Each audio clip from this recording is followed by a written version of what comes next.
Welcome to the Notary Ninja Show, the Notary Ninja podcast. I am your host, Mark Sias, the Notary Ninja. Today we are going to talk about selling your notary services, and I mean selling them on the phone, like when you get a call. Now, if you are not getting calls, that's a marketing issue. That is broadcasting your message out there to get the calls. But what happens when you get the calls is you got to convert them, right? You've got to convert this into money in your pocket. So we're going to talk a little bit about selling your notary services because that is an important part. And it's generally a soft sell, but there are a few ways that we can word this that can optimize that conversion. So let's get right into it. So here's what happens. We get a call on the phone, and it is now if it's a title company that is calling for you, usually you can bargain the price. Right now, the name of the game would be to ask them what they would usually pay for an assignment, and then see if you can negotiate up from there or if that's acceptable.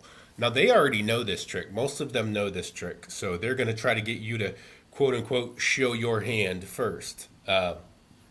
That's exactly what they're going to do. They're going to try to get you to show your hand first, because that might be better. Now, the good thing about this is that if they've got a notary who's available and willing to take the assignment, they don't want to go calling a bunch more. So they're not just going to hang up on you if they don't like your price. They're actually going to just negotiate and come to some kind of an amicable price for you. So that is a good thing. But when it comes to offering this mobile notary service to the general public, we're going to end up getting what I call shoppers, right? They're shopping around. They are trying to find a price. So obviously, everybody's prices are going to be a little bit different.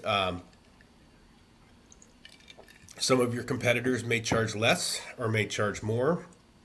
And the shoppers are, of course, looking for a deal. Everybody wants a deal, if you didn't know that. But here is the problem with that and with approaching this based on price instead of based on value.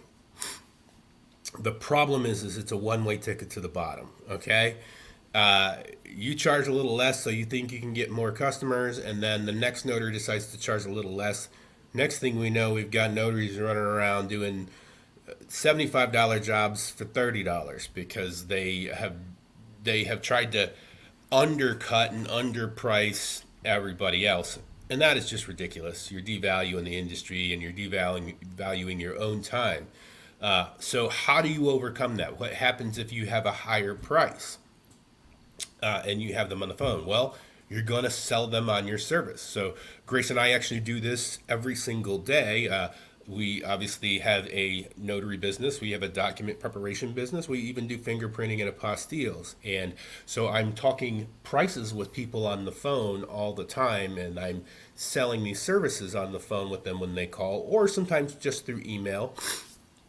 And usually any of those channels, you can pick up what they're putting down. You can kind of read the room, read what it is they're looking for. So what you need to do is you need to be selling that particular job, quoting that particular job the same way that a contractor was. A contractor's price is not the same to replace a door as it is to build a whole new room, a whole new addition onto a house, okay? Each job's a little different. So the same with your customer. You want to be asking them questions. What kind of a document do you have? What is it that we're trying to do here? And that will give you an idea of issuing a proper quote to them so that you aren't doing more than you should for less. And you can explain that to them. So what I do from there, and this is, if you're going to take notes, here's where you want to take notes, okay? What I do from there is, now first of all, you can't win them all, and it's okay to let them go, if they are going to just shop prices. That may not necessarily be an ideal customer, but what I do from there when they are on the phone is we're going to apply a little Jedi mind trick to them. We're actually going to get them to sell themselves on why they need you, okay? This is the Jedi magic. This is ninja magic, okay? This is, they call it, in Japan, they call it samonjitsu, which means hypnosis, right? We're going to we're going to trick them into selling themselves on you. And here's what you do. This is what you're going to say to them. You're going to ask them about the documents and what it is that they're trying to get done. And then you're going to say, well, now how important is it to you that these get done right the first time by a professional notary? And then, of course, they're going to tell you how important it is to them. Or maybe they're going to tell you, oh, it's not. I just need the cheapest notary. Okay, well, here's my price. Have a nice life. But usually it's something that's very sensitive, very urgent, and that they don't want to have to re execute. So this is where you get them to consider the cost of it not being done right, okay? And once they have that, they understand the value of what it is that you're able to do. And then you say, okay, Mr. and Mrs. Customer, who needs a notary. So it's important to you that this gets done the right way, the right time by a professional in a timely manner. So, and given that, for us to make sure that it'll get done in that way in this time frame, my fee is going to be $100. My fee is going to be $75. My fee is going to be $125. Guys, we've sold I-9, one-page I-9 verifications for $110, okay? And then, of course, we all know there's companies like N3, they're going to pay you $25 to go do an I-9, and no, we're going to pay you $60 to go do an I-9, $50 to go do an I-9. I don't sell them all at 110, but I've sold them at 110. Sometimes it's 100, sometimes it's 90. I read the room. So I feel the person out. I base it on location, right? If somebody calls me from Marco Island, the price went up, okay? But if they call me from Cassadaga, Florida, I mean, I'm probably going out there and doing it myself anyway, but I'm probably not going to get that much out of them. But so it's just kind of reading the room, ask them where they are, where they're from, you know, what they're trying to get done, gauge the job, and then sell the service by asking them about how important this document is to them. And that is going to sell your service. That's going to get you more bookings, okay? So now there's another thing that we can do, and that is that we can set up, we can take payment in advance, and we can set up kind of some automation things. And this is really good because once you got a little bit of their money, it's going to be easy to get more of their money. So let me tell you about that. We have and there's different programs available, so I don't endorse any particular one. I personally use Calendly. I use the Calendly software as a scheduler that takes payment automatically, and it can take it through Stripe or PayPal, I believe. I think ours is set up through Stripe. So I have a calendar link to self-schedule, and with that for everywhere, all right? It doesn't matter. They can self-schedule in Boynton Beach. They can self-schedule. They can book it in Miami. It doesn't matter where they are. They can book it anywhere. So, and oftentimes what happens is they do book it, but in that booking, it is very specific that this is a placeholder fee. This is a retainer so that that date and time is saved that you're requesting. But there is going to be an additional charge for this service, and a rep is going to call you back and discuss that fee with you. Now they're serious. They already put money down to retain the spot, okay? So they don't want a cancellation. They are a serious customer. And these are people who would rather know that they've got the spot locked in and have the convenience of paying. But obviously we can't give them an accurate quote with a retainer, right?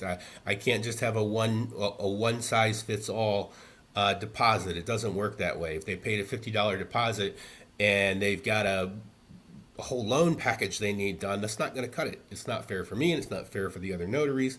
So we have to adjust that fee.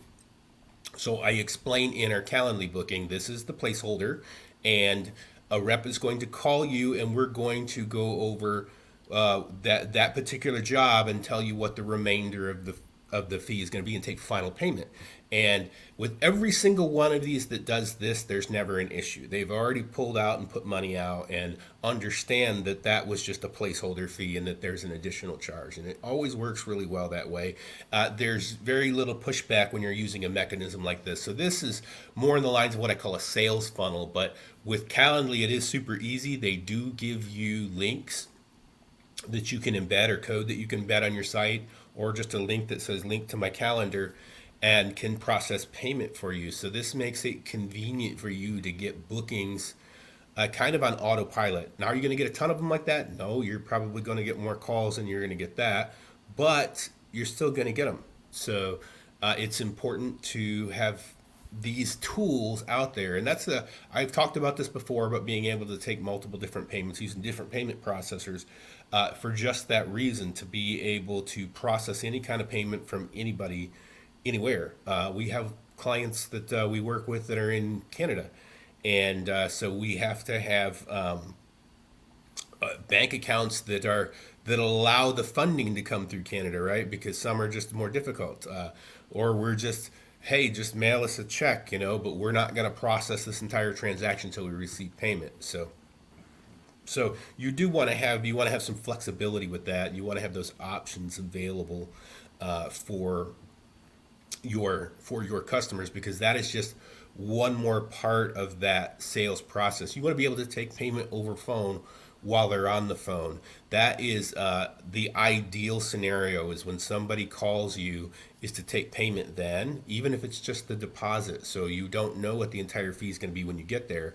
But I need to take a booking fee so that, one, they're serious and they're not going to cancel on you. Two, they're not going to shop around because they've already put their money down. So how do you do that? Well, Square is a great way. With Square, you can do manual card entry, and it just becomes a function of practice. You just get used to taking an order over the phone, keying it in, making the charge, issuing the receipt, putting them on your schedule, and then again, if you have to take additional payment when you get there, fine. Or if you want to take the whole payment up front, I do them both ways. So same thing, flexible, but you're getting them to put some money down right away. That secures that transaction for you. Okay, once somebody's made a deposit or a full payment, they are not going to go shopping around. Okay, they've already committed to the process. So that is it for today. Selling your notary services. Remember to use the words professional. Do you want a professional notary, or do you want that kid over at the UPS store who might not actually be there? Or do you want to go to your bank and, again, the clerk might not actually be there? Or do you want a professional who sees this kind of stuff every single day and does it all the time every day and can guarantee the accuracy of this? Okay, when you use words like that, those are selling words. Okay, those are words that instill confidence in the customer on the phone. And then once they're confident and you're confident in your quote, be fully confident in your quote. Just come right out with those numbers and say, does that make sense? Can we work with that? And when you start using those phrases, you'll start closing more of those deals. You'll start taking payments up front, and ultimately, of course, you're going to make more money, which is, we're all out here to try to make some money. You don't have to get rich, but we got to make money. We got bills to pay, right? All right. So that is it for today. The Notary Ninja is out. We'll see you next time.